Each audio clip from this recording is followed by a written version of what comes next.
And now, the best 60-ish seconds of your week. Since the announcement of Justice Anthony Kennedy of the Supreme Court of the United States last week that he's going to be retiring, an awful lot of the discussion going around Washington, D.C. and around the states has been about the next appointment to the Supreme Court. If you listen to the apoplectic comments on the left, you'd think that the Republic is in real danger. But here's the thing, an awful lot of what they're saying is actually true. This nomination has far-ranging implications, will shift the balance of the court for some time to come, and the list put out by the White House of its potential appointments is almost exclusively folks who are strict constructionists, what some would call conservatives, but pure jurists who believe that the Constitution ought to be interpreted as it was written. You know, it was Barack Obama who often told us that elections have consequences, and they do. If you don't believe that, just ask the folks here in Pennsylvania, where our state Supreme Court, once it shifted to Democrat, took a case that hadn't come before it for years, having to do with reapportionment, and on its own motion, completely shifted the congressional seats here in Pennsylvania. So, yeah, elections do have consequences, and this one did. There certainly were an awful lot of Americans who went to the polls on November in 2016 and voted for Donald Trump, despite the fact that they had some reservations about him, largely because of the possibility, now coming true, that he would have a significant number of appointments to the Supreme Court. So nothing new about that, and the pitched battle is just beginning. The early favorites are Amy Coney Barrett and Brett Kavanaugh. Keep your eye on both of them.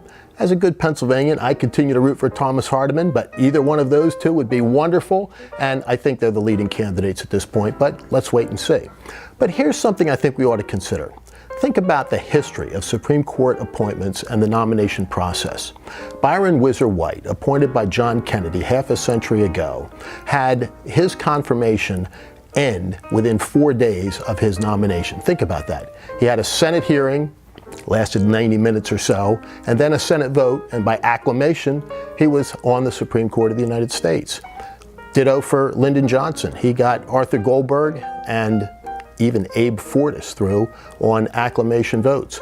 And it continued that way for quite a while. I mean, you know, Richard Nixon had that little dust-up with Haynsworth and Carswell, but otherwise, his picks, with the exception of Rehnquist, went through relatively unscathed. Powell, I think there was a single vote against. Blackmun, I don't think there were any against. Jerry Ford got John Paul Stevens with no negative votes. Ronald Reagan, although there was that little asterisk we'll talk about in a moment, got Sandra Day O'Connor, Kennedy himself, and a guy by the name of Scalia through, all with no negative votes. And that's been the pattern.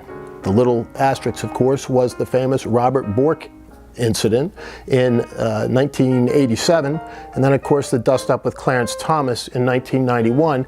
But Thomas ultimately prevailed. Bork, unfortunately, did not.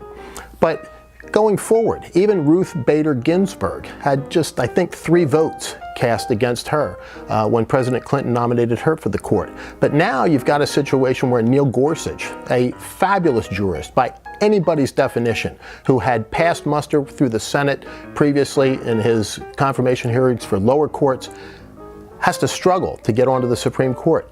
You know, ditto with Elena Kagan and Justice Sotomayor. They had very, very difficult confirmation fights. Even Alito and Roberts had struggles getting onto the court. So you've got to ask what has happened and why that is.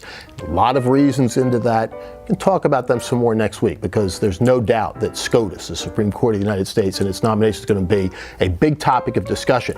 And remember, it was Harry Reid that got rid of the requirement of the supermajority vote in the Senate and opted for the so-called nuclear option, at least for the lower courts, extended by the Republicans to include the Supreme Court. So now that's upon us. The Supreme Court, vital, so many aspects of American life, that these fights are logically going to be pitched battles, but you've got to wonder where we've come from Byron Whizzer White, who, by the way, never liked the name Whizzer, a reference to his athletic career. He wanted people to focus on his legal mind, which was a great one. One quick thing before we go, though.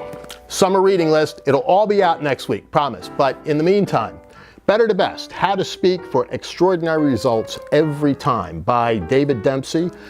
Let me say this, great book. Not history or biography, which we normally recommend, but a good how-to book on good speaking skills, good presentation concepts, and what in my judgment is the single most significant asset anyone who aspires to leadership can have, namely the ability to speak well in public. This is a great how-to book. So, quick read.